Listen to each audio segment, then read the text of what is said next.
Sheikh Hasina Wajed, a name synonymous with Bangladesh itself, daughter of the nation's founding father. She's been a towering figure in Bangladeshi politics for decades. As the longest-serving prime minister, her time in office has been marked by both praise and controversy. On one hand, she's credited with steering Bangladesh to impressive economic growth. On the other, her rule has been dogged by accusations of authoritarianism, muzzling dissent, and rigging elections.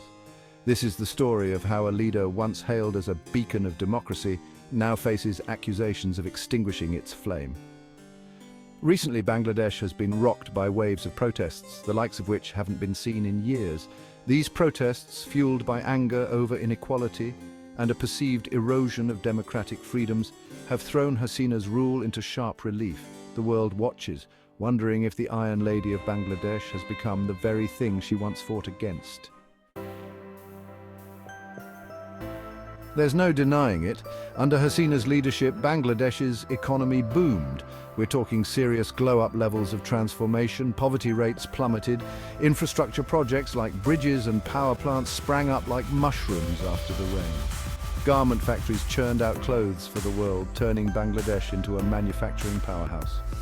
From a country ravaged by poverty and natural disasters, Bangladesh under Hasina started looking like a poster child for developing nations. International organizations lined up to sing her praises, showering awards and accolades upon her. The World Bank called it a development surprise. Even The Economist acknowledged its progress. But here's the catch. Not everyone reaped the benefits of this economic miracle. Critics argue that the wealth trickled up, lining the pockets of a select few while the majority struggled to make ends meet. Farmers toiled in poverty, workers in those booming factories endured dismal conditions for paltry wages. The gap between the rich and the poor, wider than ever. Here's the thing about democracy, it's messy, it's loud, and it requires you to listen to people who disagree with you, even those pesky opposition parties. But critics argue that Hasina's government wasn't a big fan of that whole listening to dissent part. Instead, they say, it chose a different path, silencing it. Over the years, there's been a growing chorus of concern about the shrinking space for free speech and political opposition in Bangladesh. Journalists critical of the government found themselves facing harassment, intimidation, and even arrest. Opposition leaders were slapped with dubious charges, conveniently sidelining them during elections. Human rights groups raised alarm bells about enforced disappearances where people critical of the government vanished into thin air, never to be seen again. The government denied any involvement, but the chilling effect was undeniable. It felt like a slow, insidious creep towards authoritarianism where dissent was met with an iron fist.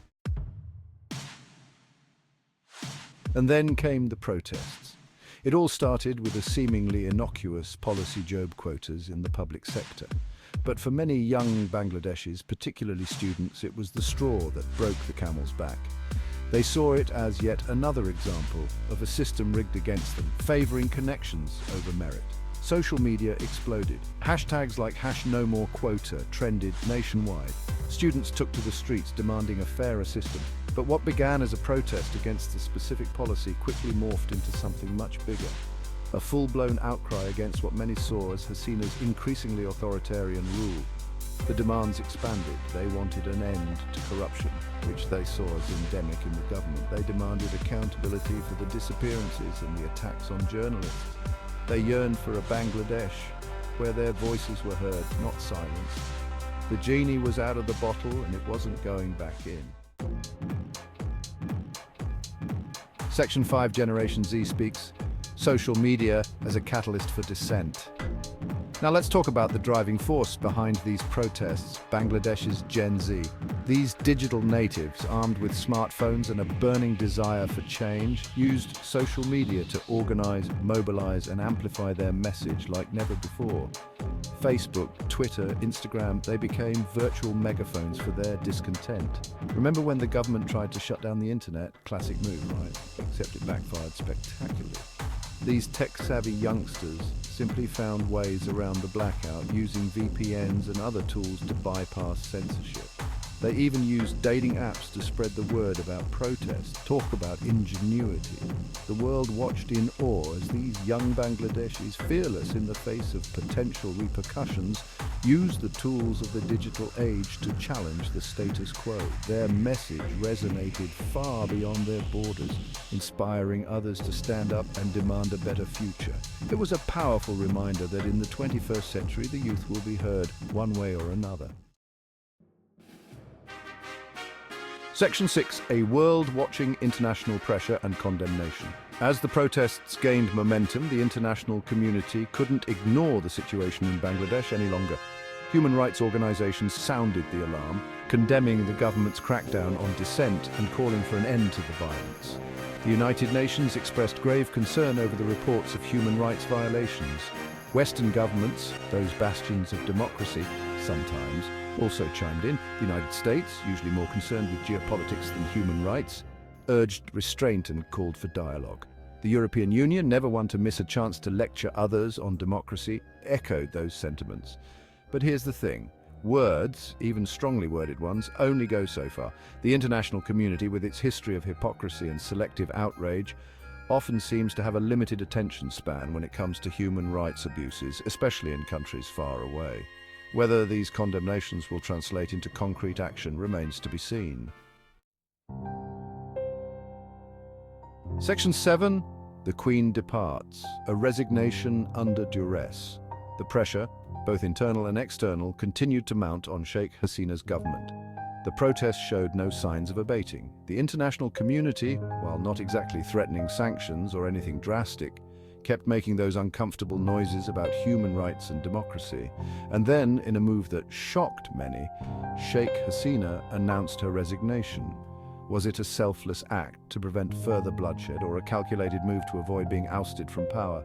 The world speculated, analyzing every word of her resignation speech for clues. One thing was certain, her departure marked the end of an era. The Iron Lady who had ruled Bangladesh for so long was stepping down, leaving behind a legacy as complex and contradictory as the country itself. The question now was, what next? Section 8. Bangladesh at a crossroads. An uncertain future beckons. With Hasina gone, Bangladesh finds itself at a crossroads. The challenges ahead are immense. The country is deeply polarized, with the wounds of the protests still fresh. The economy, while impressive on paper, suffers from inequality and a lack of diversification, and the spectre of authoritarianism still lingers. The upcoming elections will be a crucial test for Bangladesh's fragile democracy. Will they be free and fair, allowing the people to choose their leaders without fear or intimidation? Or will they be marred by the same irregularities and violence that have plagued previous elections? The world will be watching closely, hoping that Bangladesh, a country that has endured so much, can find a path towards a more just and equitable future. The journey won't be easy, but the stakes couldn't be higher. The future of Bangladesh and the fate of its democracy hang in the balance.